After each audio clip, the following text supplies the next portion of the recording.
La casa era tan vieja que la habían construido antes de trazar las calles y antes de que Castelar se llamase Castelar.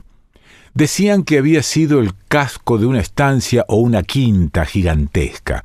Lo cierto es que después, cuando lotearon todo, la casa quedó arrinconada contra la esquina de una manzana y no quedó lugar para la vereda. A duras penas, entre el cordón del asfalto y el seto del ligustro se abría un sendero escuálido en medio metro de ancho. De todos modos, como cada 5 metros habían plantado un paraíso, no había manera de caminar por ahí sin hacerlo por la calle, como si la casa tomase, con cada transeúnte, una muda y digna venganza contra todos los horrores del progreso. Sobre el porche se leía el año de construcción, en un bajorrelieve de yeso, 1912. Siendo muy chico, cada vez que pasaba de ida o de vuelta hacia el almacén o el despacho de pan, me detenía a mirar esos números grabados.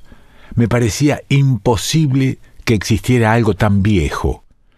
Yo sabía que el mundo era un sitio mucho más antiguo, pero lo sabía a través de los libros o de lo que decían las maestras.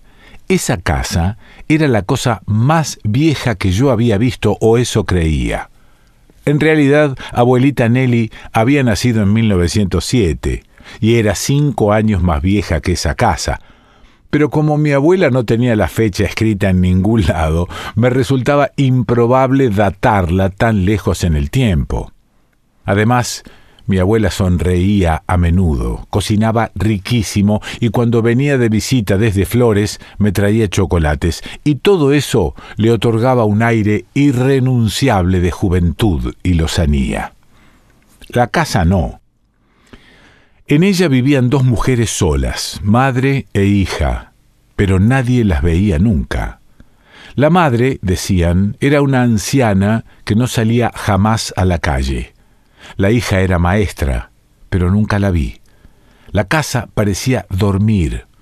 Por entre los ligustros se veían de vez en cuando los postigos abiertos en las enormes ventanas laterales, o la ropa tendida en una soga al fondo del jardín. En la primavera de 1978, y mientras gastábamos la tarde con los chicos en la vereda de mi casa, vimos un inusual movimiento en esa esquina. Gente que entraba y salía. Algunos hombres de traje que fumaban junto al portón. En el barrio las noticias viajaban rápido. Era un velorio. Decían que el de la vieja, aunque algunos sostenían, en distancia, que la que había muerto era la hija. Dijeron además que la velaban ahí, en la propia casa, en la sala principal que daba al frente, a ese porche que tenía el 1912 grabado en el dintel. Algunos fueron a cerciorarse. Volvieron asegurando que era cierto, que habían puesto el ataúd en el living, nomás entrando. Me dijeron de ir, pero me hice el tonto porque sabía demasiado bien de qué se trataba todo aquello. Con los más rezagados nos acercamos nomás al atardecer, cuando se hizo la hora del entierro. Estacionaron como 5 Ford Fairlane, azul metalizado, sobre la calle Guidos Pano. Volví a pensar que era una locura que usaran esos autos tan lindos para algo tan feo como llevar a alguien muerto al cementerio. El auto largo, el que se usa para transportar los ataúdes, atravesó el portón hacia la casa y estacionó sobre las baldosas amarillas y marrones de la explanada, justo delante de la puerta. Desde el ligustro vimos cómo algunos hombres cargaban el ataúd, una mujer lloraba y todos salían en caravana mientras se escondía el sol. Olvidamos la casa por un tiempo, hasta que nos llamó la atención lo altos que estaban los yuyos. Alguno reparó en que los postigos no habían vuelto a abrirse. Y cuando metimos la cabeza por entre el ligustro para espiar, vimos los techos altísimos, las ventanas idénticas y estrechas, pero nada más. Otros decían que la hija todavía vivía en la casa, pero no estaba casi nunca. Otros decían que era la vieja la que seguía con vida y que aguardaba en la sala a oscuras, esperando al primer incauto que se atreviese a entrar para matarlo del susto. Unas semanas después ocurrió lo del perro. Lo vi por primera vez un mediodía, mientras volvía caminando de la escuela. Era un caniche negro que yacía de costado justo en la esquina entre los pastos a un lado del portón. Casi no podía moverse y tenía las fauces abiertas y cubiertas de espuma. Fue el único animal que vi morir de rabia. Claro que en mi casa no dije nada. Esperé la hora de la siesta y salí a buscar a los demás. Salvo los que iban al turno tarde, vinieron todos. Ninguno quería perderse al perro moribundo. Hicimos un círculo alrededor del animal que apenas se movía. Su abdomen subía y bajaba cada tanto cuando respiraba. Esperábamos verlo morir, pero no había sadismo alguno en lo que hacíamos. No éramos responsables de aquello. Nosotros no lo habíamos contagiado, no le habíamos hecho daño. Era una fatalidad que nos excedía y que nos despertaba una recóndita y tácita muerte. Supongo que si nuestras madres hubieran sabido que pasábamos la tarde sentados en el suelo formando una rueda sobre la vereda alrededor de un perro negro que estaba muriéndose de rabia, nos habrían sacado de ahí entre aullidos de pánico. Pero no estaban. Recién nos levantamos y nos fuimos cuando estuvimos seguros de que el animal había dejado de respirar. En los días que siguieron, volvimos varias veces para ver, fascinados, la manera en que iba corrompiéndose el cadáver del caniche. Debe haber sido en invierno, porque pasaron varios días antes de que nos molestase de veras el olor. De todos modos, ninguno propuso dejar de ir, porque nos atrapaba ese espectáculo macabro y porque ninguno quería pasar por blando delante de los otros. Por fin los vecinos se percataron de lo sucedido, corrió la voz y nuestras madres nos prohibieron acercarnos a esa esquina, y no nos quedó otra que mentirles que obedeceríamos. Como resultaron infructuosos los llamados que los vecinos colindantes hicieron al municipio para que retiraran los despojos, uno de ellos se armó de coraje, de un bidón de querosén y de unos listones de madera, armó una pira y le prendió fuego. Después siguió arrojando desperdicios sobre las brasas hasta que no quedaron rastros del animal ni de su desgracia. Lo del perro nos llevó a sumar 1 más 1 y concluir que la casa estaba abandonada. Nadie en un sano juicio hubiera podido aguantar el olor emponzoñado que se apropió durante todos esos días de la esquina. Los yuyos, que en el parque habían crecido hasta la altura de nuestras caderas, o las hojas de los árboles que se pudrían sobre la explanada, nos dieron la misma impresión. No fueron los chicos de mi barra, sino otros, más grandes, los primeros que se atrevieron a entrar. Forzaron la puerta de alambre que se abría en el ligustro sobre el jardín del fondo y se metieron adentro. Esa tarde hablaron de habitaciones vacías y malolientes y de una sala donde persistía el hálito de la muerta. Naturalmente nos corrió un frío por la espalda y naturalmente nos juramentamos entrar. Nadie confesó que tuviera miedo, pero nos aseguramos de elegir un mediodía soleado y de caminar bien cerca unos de otros para alejar a cualquier espectro que hubiese quedado vagando por las habitaciones vacías. Pasamos el portón de alambre, medio vencido por los empellones de los pibes más grandes que nos habían precedido, y avanzamos por entre los yuyos humedeciéndonos las pantorrillas. Entramos a la casa por atrás, porque los grandes habían forzado esa entrada y no la principal que se veía desde la calle. Un pasillo atravesaba la casa de punta a punta y a los lados se abrían todas las habitaciones. Lo primero que me llamó la atención fueron los techos. Eran altísimos. De tanto en tanto los oscurecían tupidas telarañas o enormes manchones de humedad que bajaban por las paredes hasta el suelo. Vimos la pileta de la cocina partida en dos, y una bañera, a la que le faltaba una pata, escorada contra una de las paredes del baño.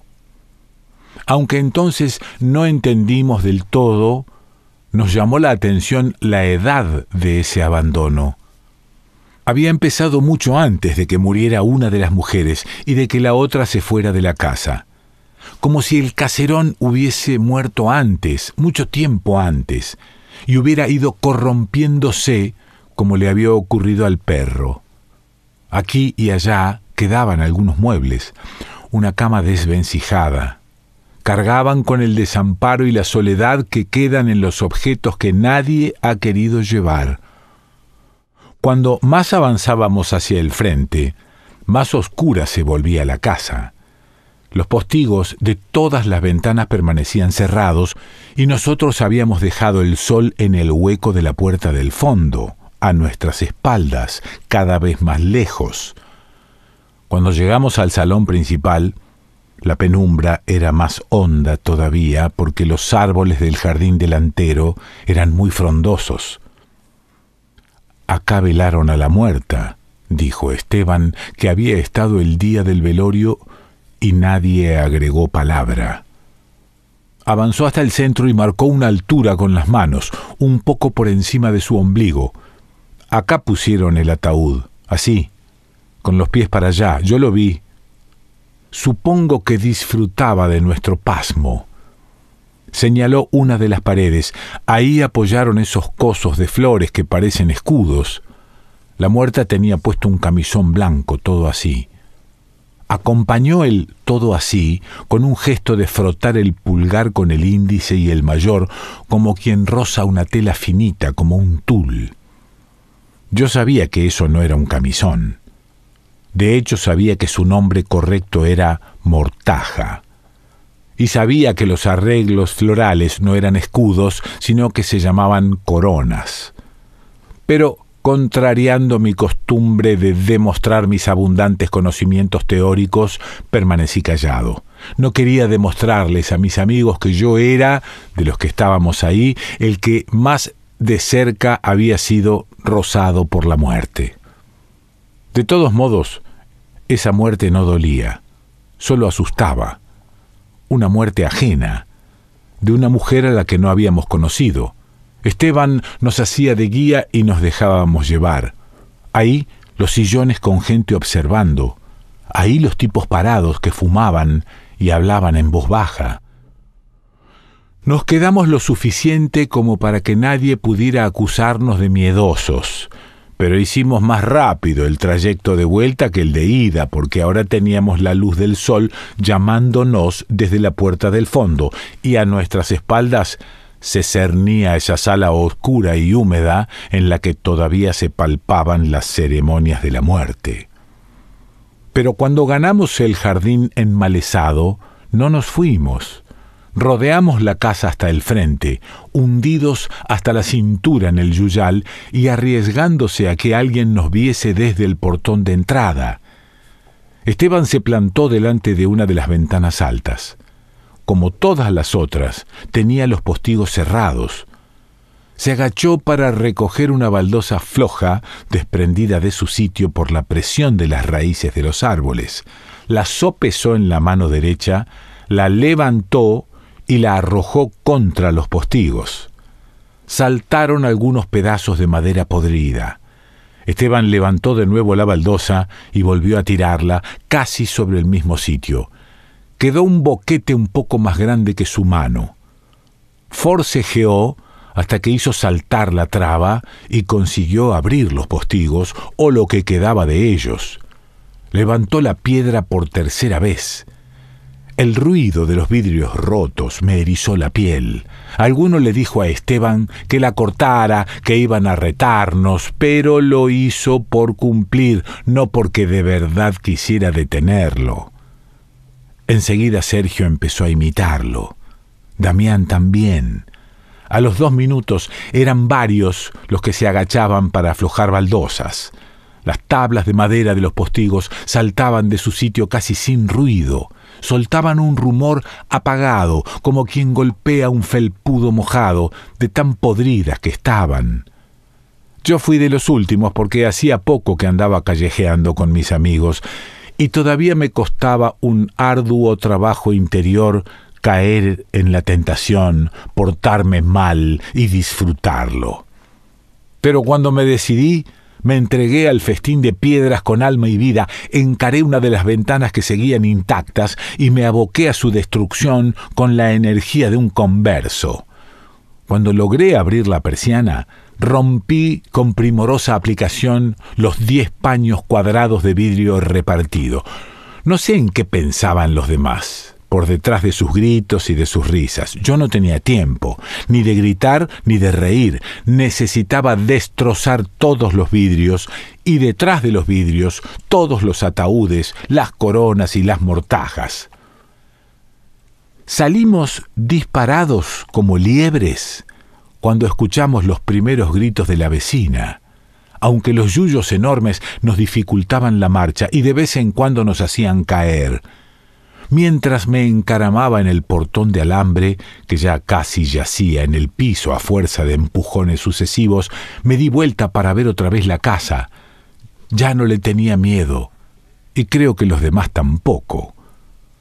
Ojalá a la muerte siempre se la pudiese hacer recular así, a pura fuerza de pedradas. Eduardo Sacheri.